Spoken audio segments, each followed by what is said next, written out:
Hello, everybody, and welcome to our first presidential address of the conference. The other one is tomorrow afternoon at 4:45. Unlike some organizations, our presidential address is not actually done by the president. And I should have introduced myself. I'm Abby Fagan. I'm the president of SPR. But I'm very pleased that I get to invite two speakers to speak at the presidential address. Our first speaker today is Lindsey Barranco. She works for the Centers for Disease Control, and I'm very excited to hear her talk today. And I invited her because the CDC has really been very forward thinking about how to disseminate and implement evidence-based practices and programs and policies. She's going to talk today about the work of the Division of Violence Prevention and implementing violence prevention policies, practices, and programs. And it really fits very well with a lot of the sessions we've already had today about partnering with communities and supporting communities to implement these types of strategies. And so let me just give you a bit about Lindsey's bio. She received her or earned her Ph.D. in clinical community psychology from the University of South Carolina. She's currently a behavioral scientist at the CDC. She's the acting team lead of the Technical Assistance Coordination and Translation Team within the Division of Violence Prevention. In that role, she provides leadership and technical assistance. Sorry, I lost my vision isn't what it used to be, around implementation science, adaptation, and evaluation, hence why she is speaking to us today. In her role, she helps to develop online tools and resources to support the implementation of evidence-informed violence prevention strategies. Dr. Barranco has over 20 years of experience implementing and evaluating behavioral and systems level programs, practices, and policies. And prior to the CDC, she provided technical assistance to states and local communities addressing homelessness and worked at a state agency providing policy, program, and evaluation guidance to homeless programs. She's going to speak to us today about her work at the CDC. We may hopefully have some time at the end, 5 or 10 minutes for a quick question and answer session, but I'll also alert you to the fact that she and some of her colleagues will also have a panel tomorrow morning, I believe, but you can double check the program schedule and you'll have an opportunity to hear more about their work and also ask questions and engage with that a little bit more. So please join me in welcoming Lindsey as our presidential address for today.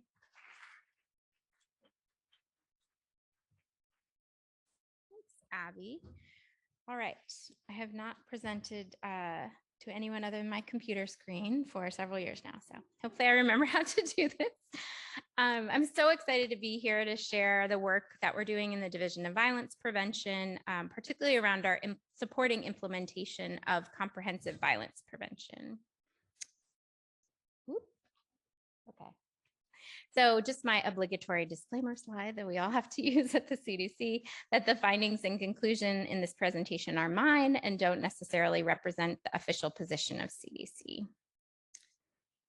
So before I jump into our implementation science work, I just wanted to share a little bit about who we are and what we do, if you're not familiar.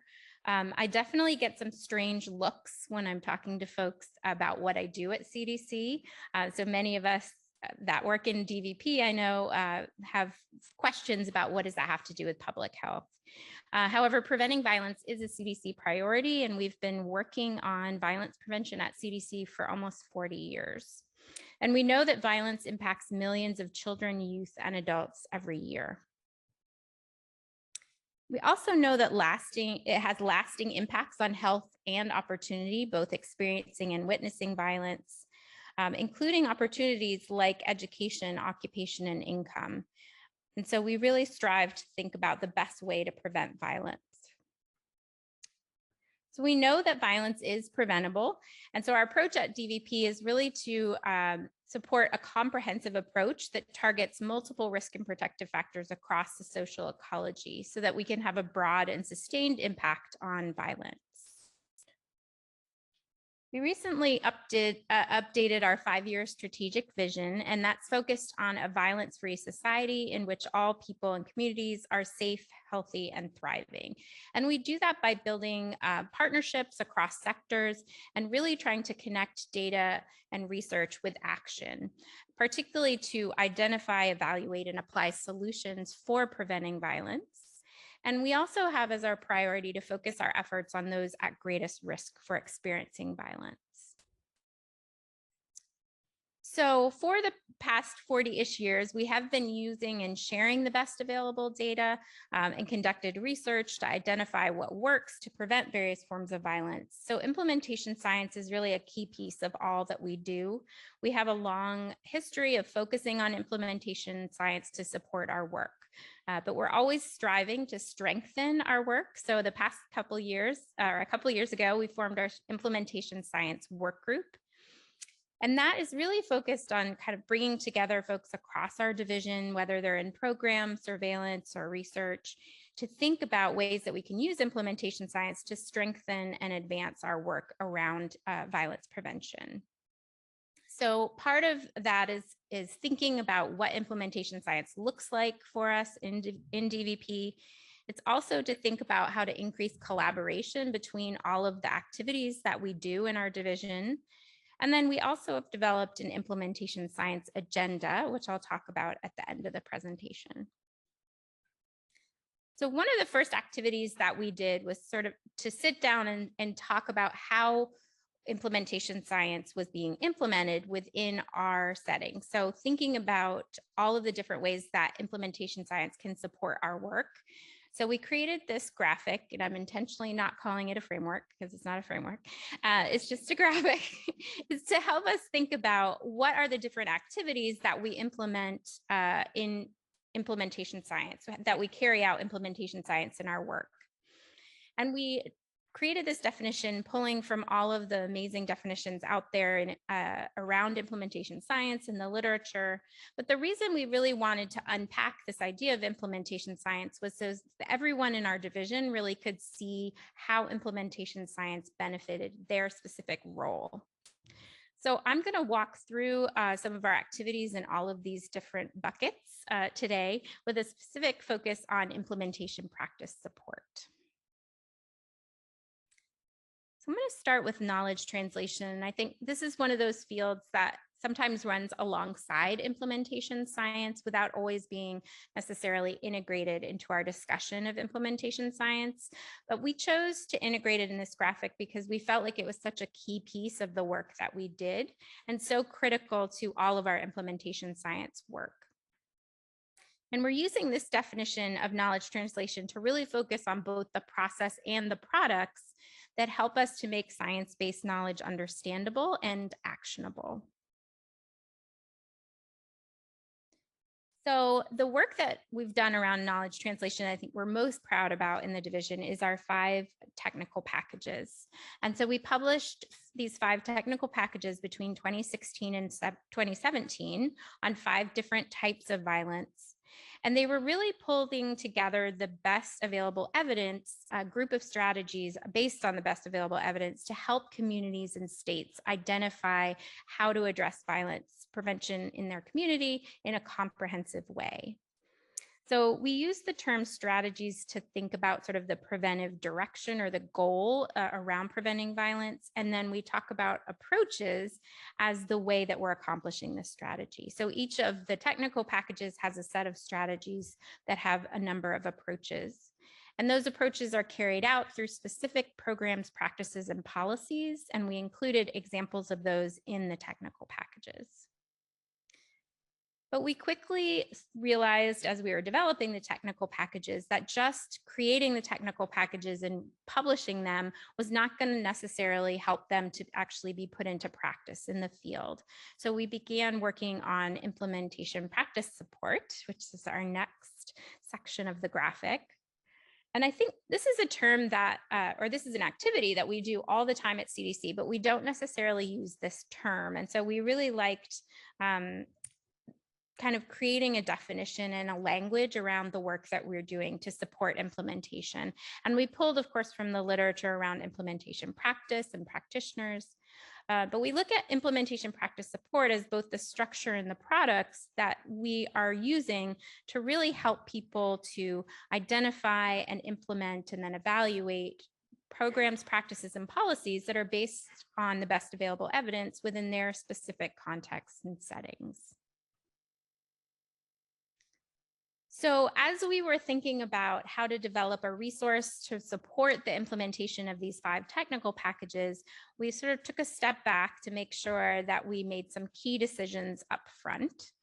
So first, who was our audience? Who were we wanting this to help, and what were our objectives? How did we want to share the information? And then what did we want them to know?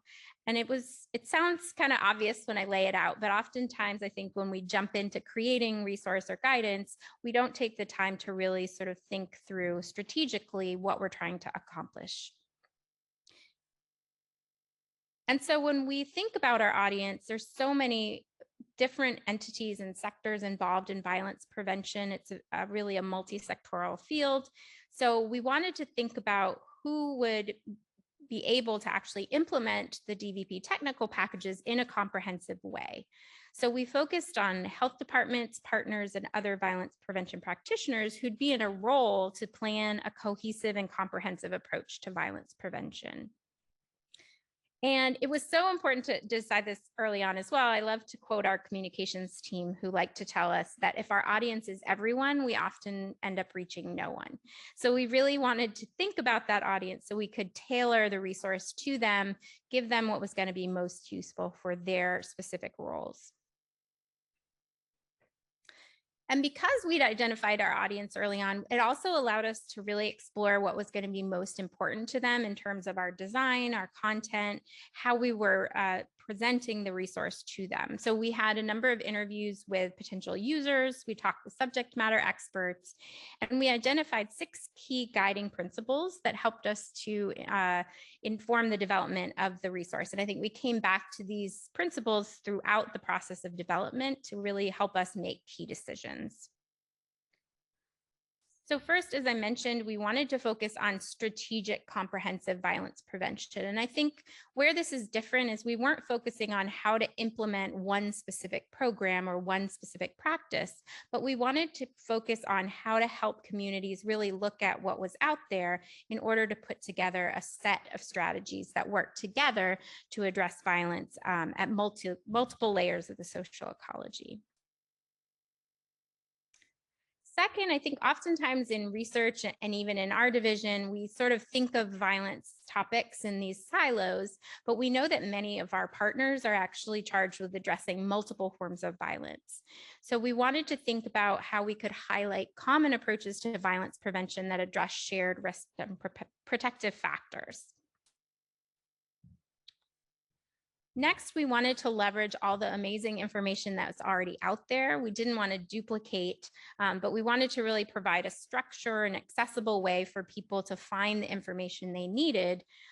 So we created a structure, again, that allowed us to leverage existing resources while providing framing and messaging. I think oftentimes when we develop resources as well, we kind of develop them with this idea that we're handing them out to a community that has nothing in place, right? That we're working with a blank slate. But in reality, that is almost never the case. So we wanted to also create a resource that could be accessible at any phase that communities were at. We didn't want to create something that was a step-by-step resource that they had to start at the beginning and go through to the end. So we intentionally crafted the resource to be able to kind of come in at whatever phase or place that the community was at that point in time.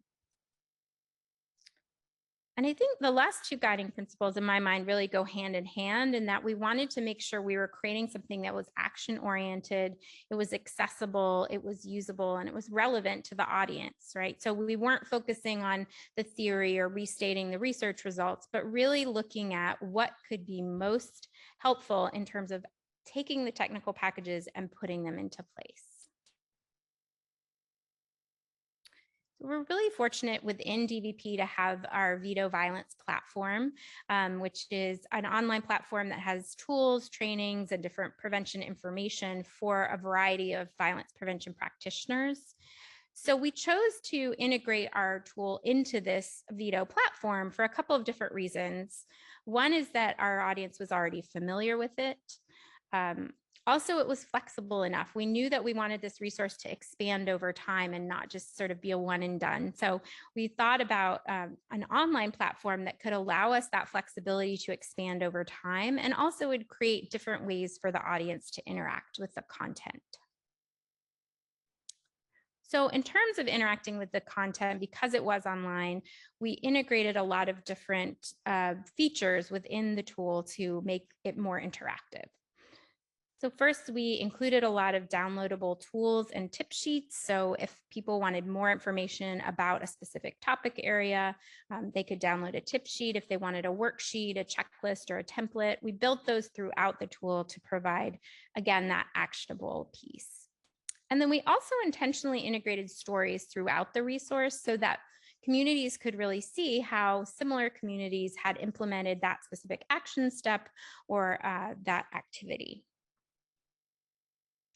We also, as I mentioned, integrated resources throughout the tool, but then we also created a resource library so folks could go in and look for specific resources as well. And finally, we really thought hard about how we wanted to integrate the concept of health equity into the tool. And we chose to, rather than have a section on health equity, a standalone piece of the tool, we decided to integrate health equity throughout all the different phases of the tool. And so we used this icon throughout the resource so that people could see when there was an action step or a consideration that could help them factor or integrate health equity into their work. And this is definitely one area that we're continuing to work on, expanding the information about health equity throughout the tool.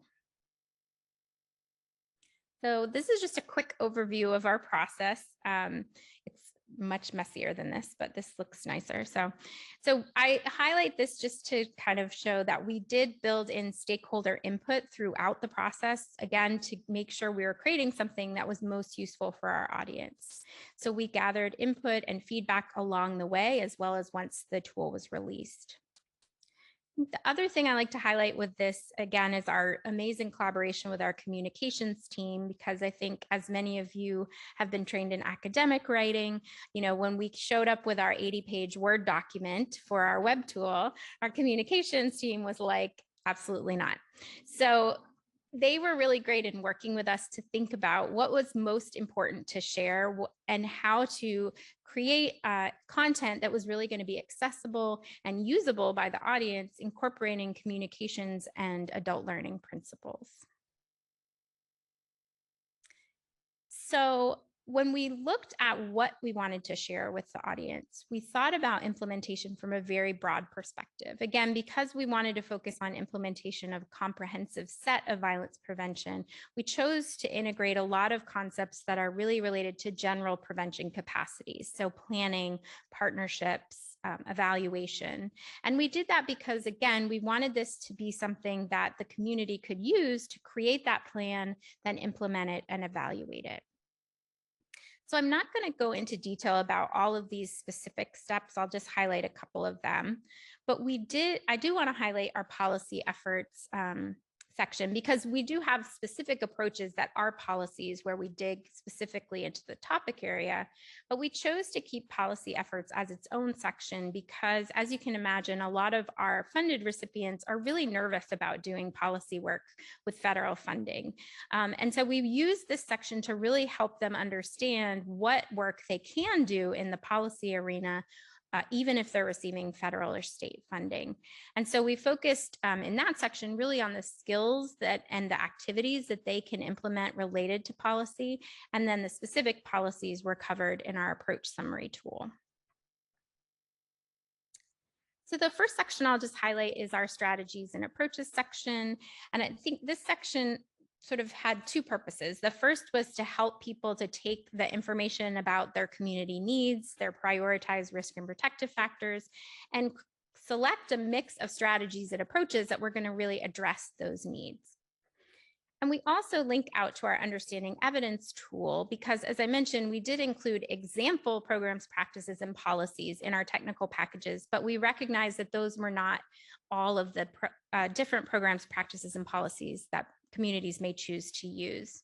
So the understanding evidence tool gives them an opportunity and some resources to be able to assess the evidence that is available for other programs, practices, or policies. And within this, we also link out to our approach summary tool. And I always joke that this kind of gets lost in the tool, even though it was probably the heaviest lift. But this tool really allowed us to dive deeper into each of the approaches in the 5 technical packages. And the thing I'm most excited about this tool is that we looked across the 5 technical packages to look at those common approaches. Where did we have approaches that address multiple forms of violence? So that even if one of our partners was here looking for youth violence resources, they were able to also see approaches that addressed other forms of violence as well. And they could also search by the overarching strategy. So you can see in this example, our strengthened household financial security is actually an approach that's in all 5 of our technical packages.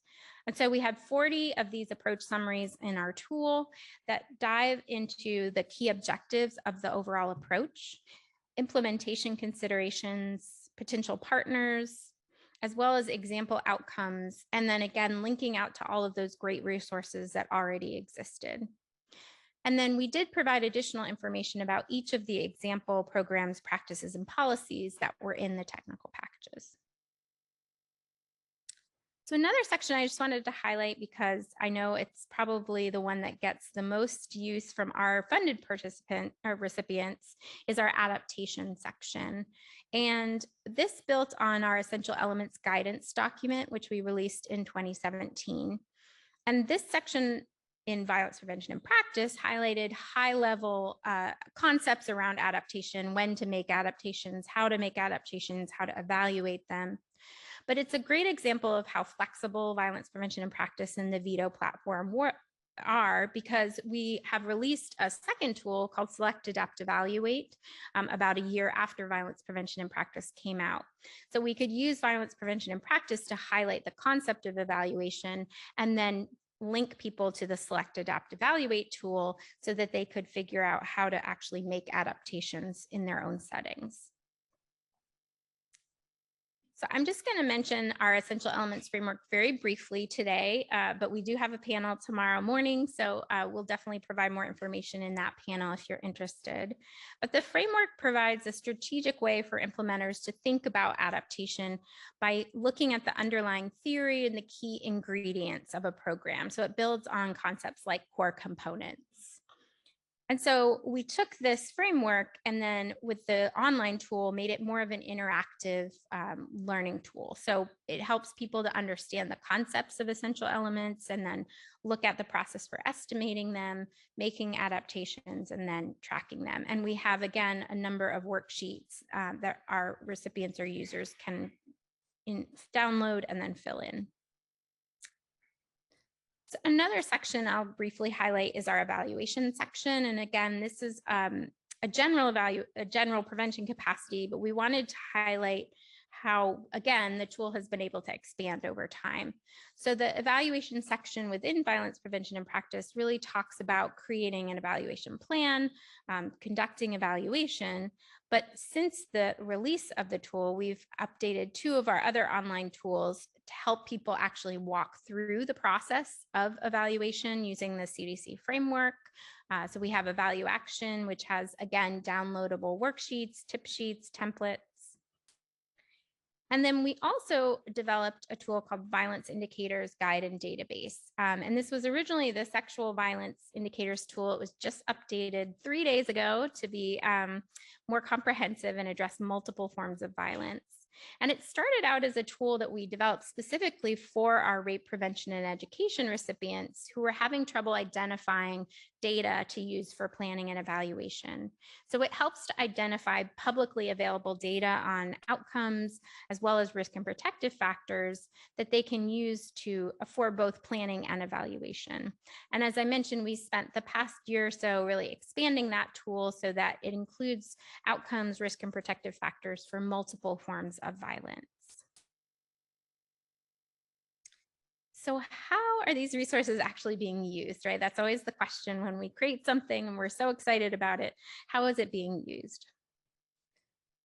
So internally, we've tried to use both the technical packages and violence prevention in several key ways. We've incorporated it into our funding requirements, so both the approaches that we fund, as well as in the resource sections of our notice of funding opportunities. We've also used the phases in violence prevention and practice, or the 7 sections, to structure our technical assistance for our funded programs. We also use it to train new staff as they come on board. So it's a great way to get folks up to speed about the different types of violence, the different strategies for addressing violence. And then finally, I think most importantly, we've used it to kind of increase our communication and our partnership with other federal agencies. So we've done a number of presentations for other federal agencies that do violence prevention work or adjacent work. And then we're able to have that conversation about how they can use it in their settings with their recipients. So for example, we're currently working with the Department of Defense to look at some resources helping the military setting, the military branches implement technical package approaches in military settings.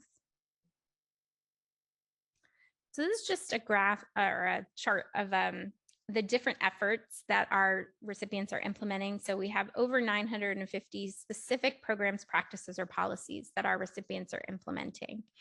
And I like to share this because this sort of shows where they fall within the different technical package strategies. And it highlights how we've been able to use the technical packages to really shift the work that our recipients are doing. So just 5 years ago, the majority of our work would have been more individual and relationship level, looking at teaching skills. And now we have much more work in community and societal level strategies, particularly around promoting social norms and creative protective environments. We've also tried to collect information both systematically and anecdotally about how our recipients and our other partners are using our tools. And we've heard from recipients that they've used the resource with their community partners to guide strategic planning, and then also to strengthen collaborative partnerships. And I'll talk more about that in a moment.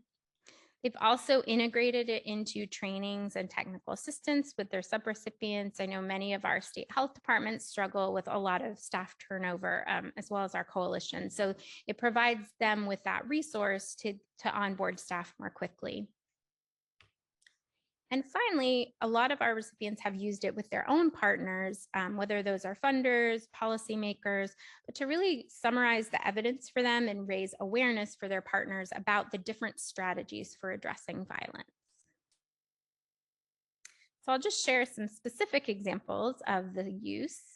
The first one, which I'm really excited about, is one of the states that we fund is implementing greening projects in 4 very different communities across their state.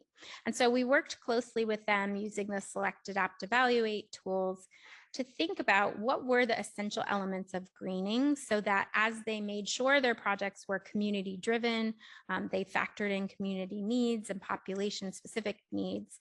They knew that they had the underlying essential elements there across the 4 projects, even though some of the activities, the population, and the settings looked very different. And we're hoping to be able to write this example up and actually include it on our Select, Adapt, Evaluate tool as an example for other communities. In addition, as I mentioned, as our partners are moving towards the outer layer strategies, they're engaging more partners in different sectors. Many of those partners don't see themselves as violence prevention practitioners, right? They don't necessarily see how their work prevents violence. So having the technical packages and having violence prevention in practice gives them some language and some messaging that they can use to help partners understand where there are those shared risk and protective factors, and really form a collaboration around common objectives and goals. The majority of people that we fund in the programmatic branch are also funders themselves. So they are charged with building capacity and supporting their local partners and subrecipients in implementing and evaluating approaches. So a number of them have developed toolkits or guidance that they've really built on the technical packages and violence prevention and practice to help build capacity at the local level as well. And finally, I'm sure as many of you have experienced, when COVID-19 sort of hit everyone and changed the way that we lived and worked, all of our recipients were put in a position where they had to sort of quickly decide, how do we adapt these programs that were designed to be in person in schools to a new setting? And so having the essential elements framework as one way to think strategically about how to make adaptations was really critical, particularly when we didn't necessarily from the research base have answers for them.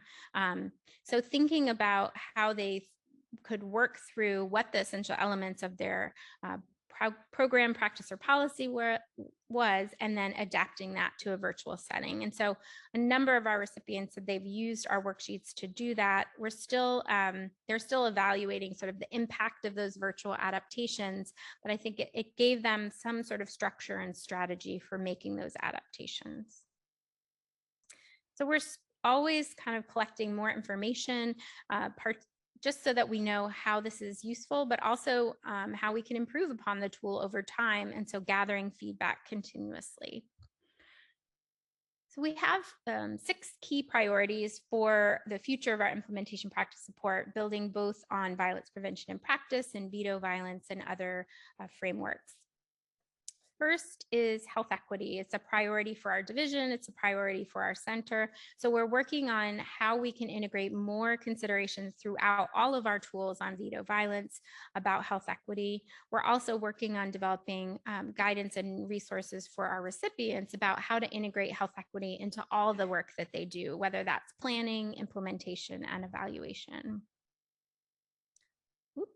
As I mentioned, we also are working with our communities to do more community and societal level approaches. And for many of them, this is a shift away from implementing, school-based curriculum. So helping them to develop those skill sets, those capacities to do more community and societal level work like policy change is something we're also developing new tools for. And related to that, we're working closely with our communications team to provide them with additional resources around that messaging for partners that don't see the connection with violence prevention, so that they're able to have sort of those polished messages and frames to go in and form and sustain multi-sector partnerships. And related to that, helping them to strengthen an approach, we have a number of recipients that really are focused on a shared risk and protective factor framework, which just sort of opens up the world around partnerships as well. So helping to provide resources and tools for creating frameworks and planning around shared risk and protective factors. As I mentioned, we just released our expanded indicators database. And then finally, the flexibility of the tool really allows us to develop new guidance and tools as we have new emerging topics or priorities. And so we're always looking at sort of additional topics that the division is approaching and thinking about how we can develop implementation practice support around that. So program evaluation, I'm just going to touch on briefly. And again, this is one of those fields that isn't always necessarily thought of as being part of implementation science, but we really feel like it's a valuable tool for really understanding implementation in specific settings. So I'm going to just briefly highlight what we do within DVP around evaluation. So within our branch, we do require all of our funded recipients to evaluate their activities, and that includes both implementation and outcome evaluation. And then internally, we conduct evaluation across all of our funded recipients. And something I think we're really excited about, in the past 2 years, we've been really working towards also doing cross-initiative evaluation. So evaluating across all of our funded programs within the branch. And this helps us to really understand those connections between multiple forms of violence and provides us with more information about what these approaches look like across different implementers, across different settings. So now I'll talk a little bit about implementation research, which of course, given the audience is kind of a key topic. So I'm going to talk a little bit about what we're doing currently in the division related to implementation research, and then talk about future goals related to implementation research. So currently with our intramural research, we've increased our focus on really understanding implementation of different types of programs and policies. So for example, we have conducted both research and evaluation on Dating Matters, which is our multi-component dating violence prevention initiative. So with that research and evaluation, we better understand implementation and then create implementation support tools. In the past year as well, we've made a concerted effort to really integrate the concept of implementation science into both our research funding opportunities as well as our research priorities. So we recently updated our adverse childhood experiences research priorities, and there's actually a specific section about implementation research questions. We also are trying to fund more research and evaluation of practice-based programs. So really learning from what's happening in the field. So for example, we have a program that just funded 6 new projects where local universities and colleges partner with our state health department to evaluate practice-based programs that are funded through our rape prevention and education program. And finally, we're really focused on compiling and disseminating implementation research results. So kind of making that link back to the knowledge translation activity. So as we work to strengthen implementation science in DVP, as I mentioned, we've developed our implementation science agenda. So we have 5 key objectives around continuing to strengthen our implementation science work. So first, as I mentioned, we're working to make sure everyone has a common understanding of implementation science and the value that it has to their work.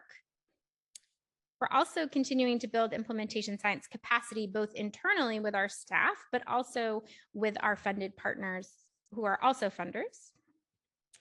We're systematically integrating implementation science into all of the work that we do. And part of that is to make sure that whether it's program funding, surveillance, research, we're thinking about implementation science up front and not as an afterthought. And then also working to fill any current gaps we have in our implementation science work. And finally, working to increase collaboration and coordination across the branches in our division, but also across our agency and other federal agencies. So I wanted to wrap up today just touching on some of the areas that we've identified as important in our work, with the hope that they may apply to your work as well. So the first is that we're constantly striving to increase the collaboration between research and practice. So really breaking down those silos between research and practice so that we're improving all of our research on programs and interventions, and the likelihood that a program or a practice or policy will actually fit in multiple settings and communities. Second, as I mentioned, we're really working on ways to integrate implementation science into all phases of our prevention research, as well as our program work and our surveillance work. So thinking about ways to build prevention or implementation science in at the front end of prevention research, again, rather than thinking about it at the back end. We also are trying to shift our thinking away from sort of the concept of fidelity to thinking more about better understanding the essential elements or core components within our implementation research, so that we can better support practitioners to really put into place different innovations and providing guidance to them that allows them to make adaptations while still keeping the essential elements in place. We're also looking at ways to expand strategies and research methodologies for our implementation research. I think we found, particularly with practice-based programs, as well as community and societal level approaches, some of the typical methodologies really don't fit well, and they don't work well for what we need them to do. And so thinking about different types of strategies and methodologies for those types of approaches specifically. And similarly, continuing to strengthen our research and our evaluation on practice-based approaches so that we can learn from the field as much as they are learning from the research. As I mentioned as well, we are working to integrate health equity and implementation science. I think we're trying to do that at multiple levels. So one is at the division level, thinking about all of our work around health equity and all of our work around implementation science and how we can really integrate that. And then the second way is helping our recipients to think about, again, how do they integrate health equity into all of the work that they do, planning, implementation, and evaluation.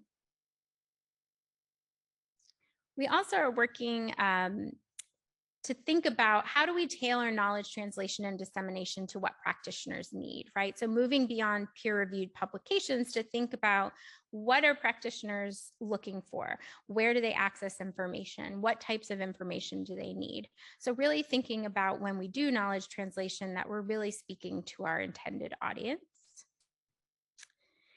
And then finally, hopefully through this presentation, I've illustrated the importance of really developing resources that support implementation practice. So really going beyond that step of knowledge translation to create the support to build capacity, both for general prevention, but as well as support for implementing specific approaches and innovation specific capacity. So I will turn it back over to you.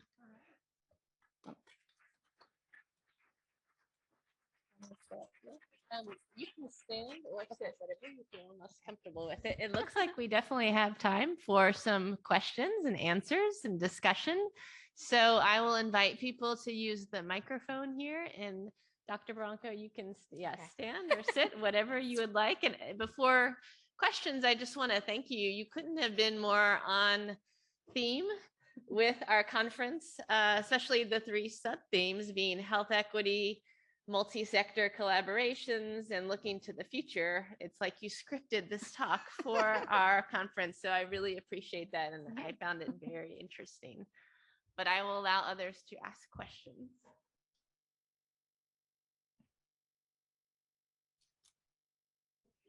Two questions. In my, got the impression that there are 2 areas may actually maybe have not addressed. One is how to say in the educational setting, like particularly in the elementary school and maybe middle school, start from elementary school. Where are the say educational program about how to say teach children how to use non-violent communication, for example, how to reduce violent interaction with other, other children and even adults in the family, for example. That's one area. Another area is abuse of authority in the work environment, including not just in the military, but also in the maybe in any organizations. And apparently, currently, that's one of a potential problem for. Many people say because they fear of retaliation, so they won't dare to communicate or say with the authoritative figure, that later on they have to resort to violence. So that 2 areas, I think maybe need to address. Thank you.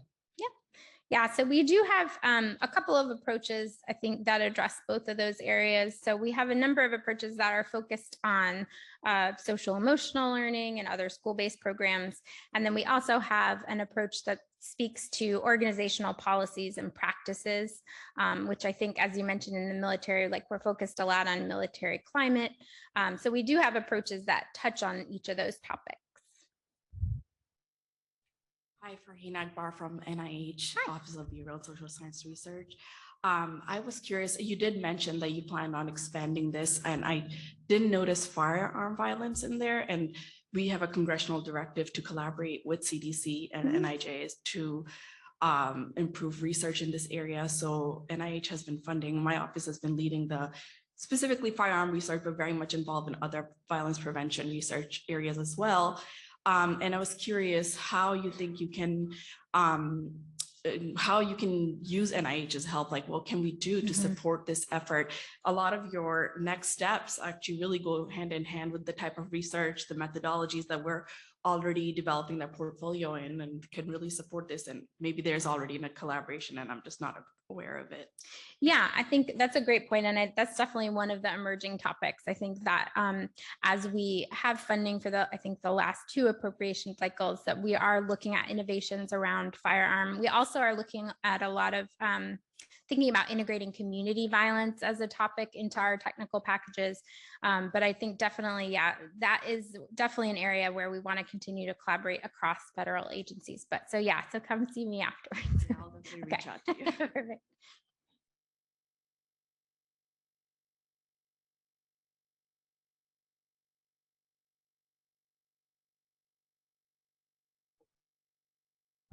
I have a very quick and selfish question. I'm definitely familiar with your technical packages and have downloaded, I think, all 5 of them, the knowledge translation documents that talk about best available evidence to prevent those forms of violence.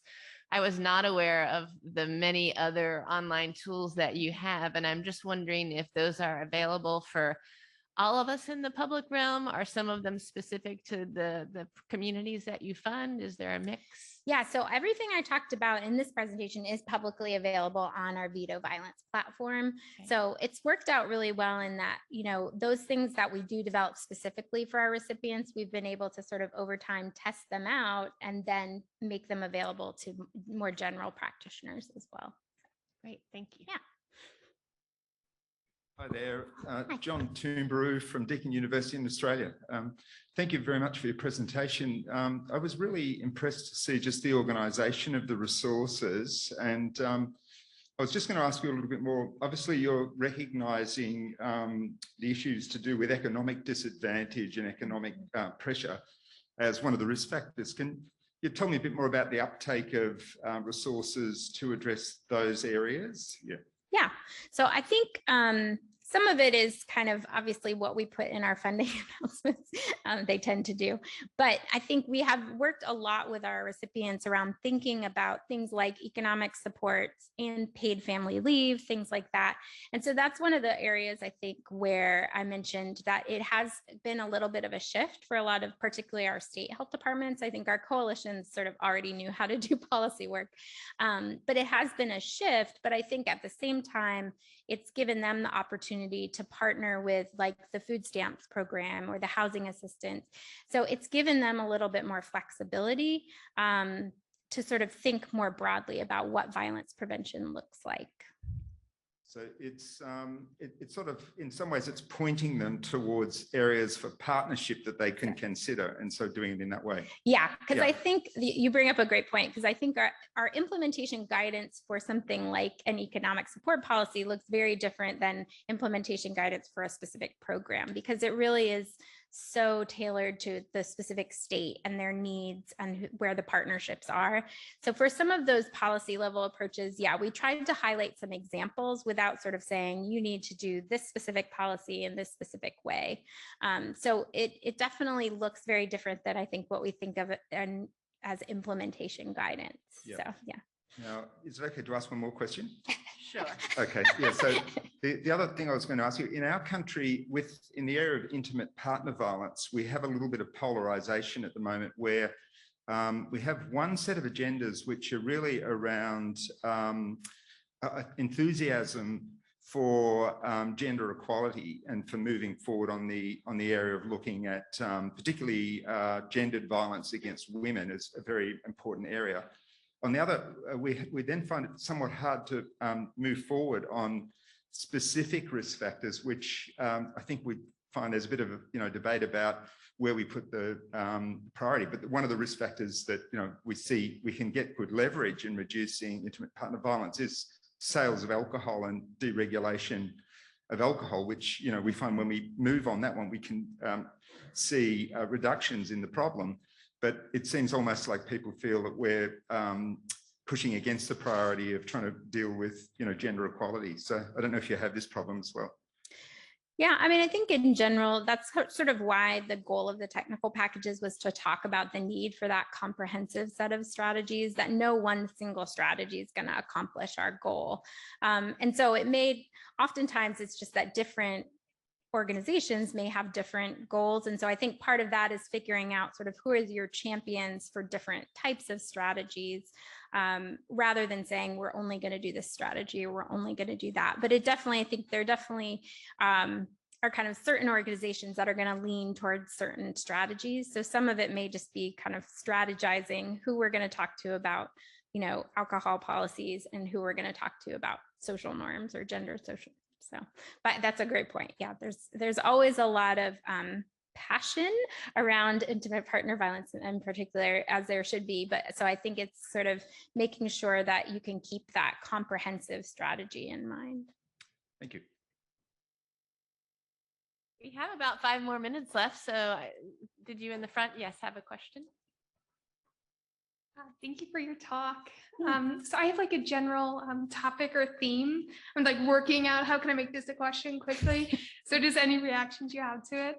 I'm really excited by like DVP's work, like breaking down like the silos of violence prevention. Mm-hmm. So any reflections you have on times where like unsiloing violence prevention is like really exciting, but also times when I imagine it's really tough, like making like veto violence, especially like thinking about preventionist practitioners reacting to shared risk factors.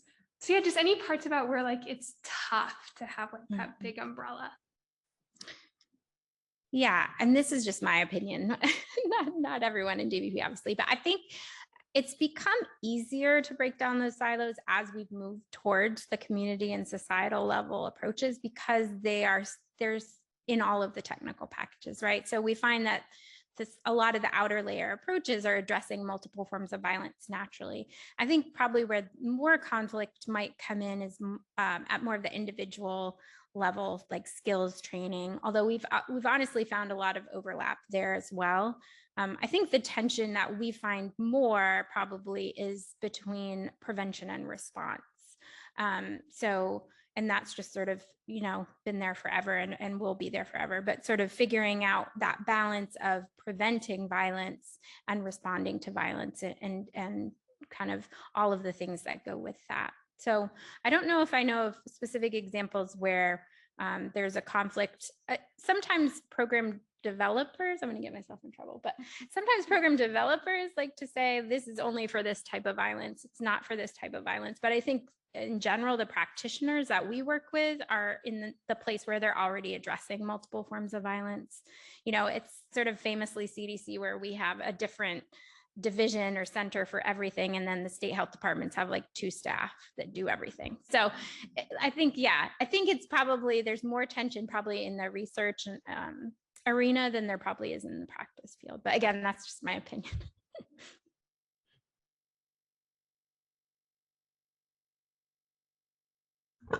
Any more questions? Okay, well, again, let's give Dr. Barranco a round of applause and a big thank you.